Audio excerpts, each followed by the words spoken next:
Actualmente nos encontramos en una situación a nivel mundial donde quizá podría decirse que se está cumpliendo la carta del juego de rol Illuminati sobre la plaga de demonios.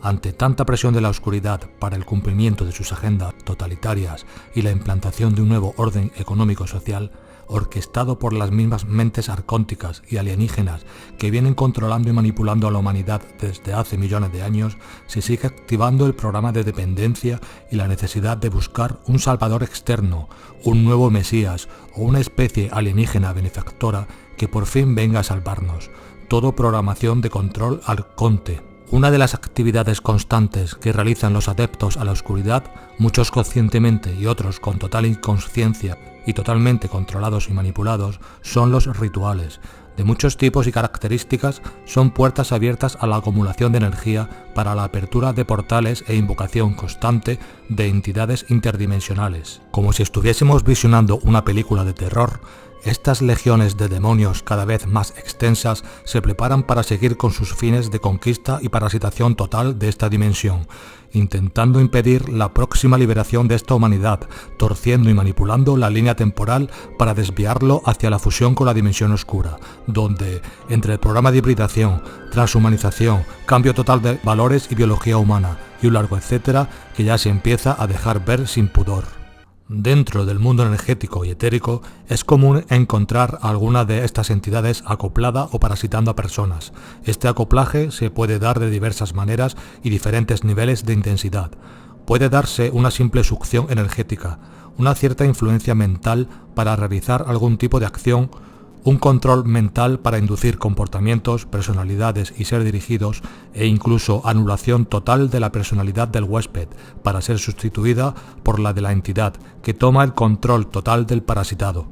A este tipo de parasitaciones más severas se las suele llamar posesiones, y según algunos cultos religiosos, tienen la creencia de que para atajar estas posesiones ha de hacerse según sus rituales y por el poder de sus potestades, llamándose comúnmente exorcismos.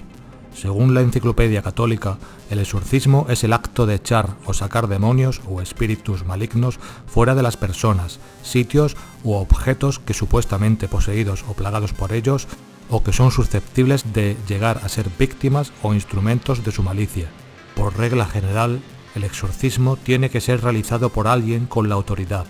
No obstante, según algún exorcista en la diócesis de Roma, señala que también lo puede realizar un laico, con la diferencia de que no se le denominará exorcismo, sino plegaria de liberación, y no podrá basarse en el ritual romano. Según la religión católica, existirían tres tipos de exorcismo: el exorcismo bautismal, el cual se realiza antes del bautizo; el gran exorcismo, el cual consistiría en el acto de expulsar al demonio que se encuentra dentro del cuerpo de una persona; y el exorcismo realizado a las cosas y lugares. Para estos casos, el exorcista debería realizar una súplica a la divinidad para expulsar a los demonios, ante lo que se conoce como infestación demoníaca. Existen diferentes métodos para lo que se conoce como exorcismo, según el tipo de religión, doctrina o ritual que se esté utilizando. Siguiendo con el ritual romano, que es el más popular gracias a las películas como El Exorcista, etc.,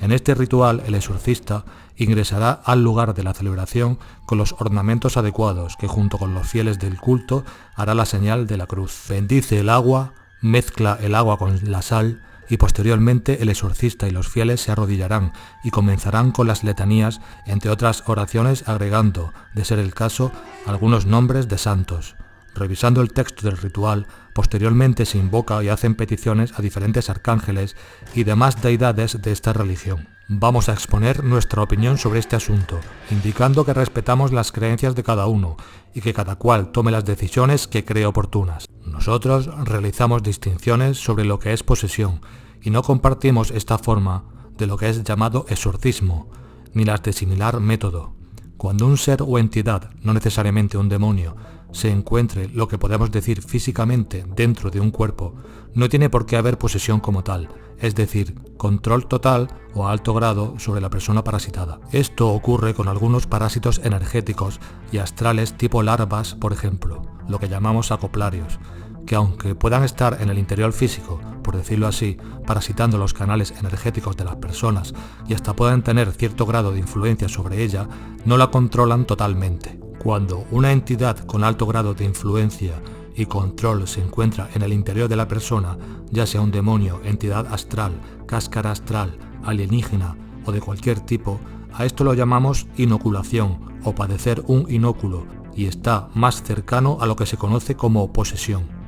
Pero para este tipo de parasitación o infestación profunda sobre la persona, la entidad no tiene por qué estar en su interior, puede estar simplemente acoplada o ejercer influencia a distancia, dependiendo mayormente de lo que el parasitado llegue a permitir, normalmente involuntariamente. Pero también pueden darse por rituales, invocaciones, contratos, apertura de portales a través de Ouija, por ejemplo, o de similar efecto, e incluso voluntariamente. Estos tipos de parasitaciones más severas se pueden dar por no tener el campo energético suficientemente trabajado o fuerte, por una programación mental, emocional e implantación profunda que someta la voluntad y empoderamiento de la persona, relegando el alma a segundo plano y encapsulando su fuerza e influencia sobre la vida física de la persona y en muchas ocasiones aferrándose a una falsa espiritualidad, normalmente con cultos de cualquier tipo e índole, ya sea en nombre de un dios o en nombre de un diablo. Las entidades arcónticas manipulan en cualquier sentido.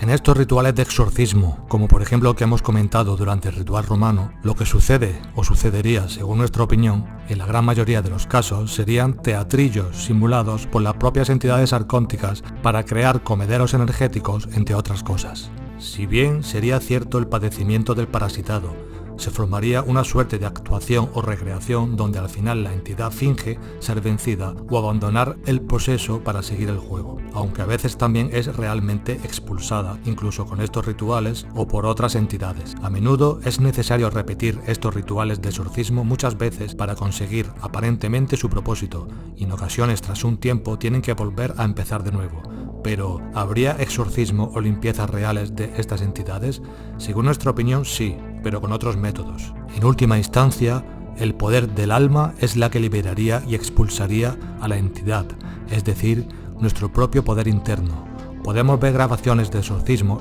o liberaciones realizadas, por ejemplo, por Corrado Malanga, donde ayuda al alma o ánima de la persona a liberarse por sí misma, haciéndola consciente de la situación. El alma, conexión real con la fuente original, es la que daría acceso a la frecuencia vibracional necesaria para expulsar o limpiar la entidad o entidades que estén realizando la llamada posesión, directa o indirectamente. Otra forma de liberación es conocer el nombre de la entidad, normalmente un tipo de demonio, o el sigilo al que está atado y utilizarlo para obligarlo a abandonar el huésped, aunque no somos partidarios de comunicar directamente con entidades. Entonces, ¿en estos rituales tipo religiosos nunca se libera al parasitado realmente? Sucede que el propio liberador o exorcista estaría procurando involuntariamente la parasitación e implantación de los fieles, como ocurre también, por ejemplo, en algunas terapias tipo New Age, cayendo en el engaño de las entidades arcónticas que le hacen creer que son con esas ceremonias e invocaciones como se les expulsa. Esto se ve claramente en algunos libros sobre exorcismos, que hay que leer con cuidado, pues tienen una fuerte programación arcóntica. Repetimos que esto es solo nuestra opinión y que respetamos las creencias de cada uno, que cada cual decida. Sí podría darse el caso de que realizando el ritual romano o similar se expulsara realmente a la entidad, pero, por ejemplo, que de alguna forma y por convicción del exorcista llegase a acceder al poder de su alma, que se llegase a acceder y estimular el alma del poseído, o llegar a conectar con la fuente original indirectamente por capacidad propia o al referirse a alguna deidad que realmente es almada, conectándose a ella. Pero según nuestra opinión no sería lo más recomendable. O incluso también puede darse que la entidad arcóntica invocada tipo Yahvé en el ritual expulse a la otra, pero estableciendo el contrato, parasitación e implantación sobre el exorcista, el exorcizado y los presentes. Todo esto es bastante complejo e iremos ampliando información según nuestras posibilidades. En conclusión, y como siempre decimos, habría que fomentar el empoderamiento, nuestra esencia álmica y conciencia, como parte del origen primordial, e ir dejando atrás la necesidad externa y programación que arrastramos.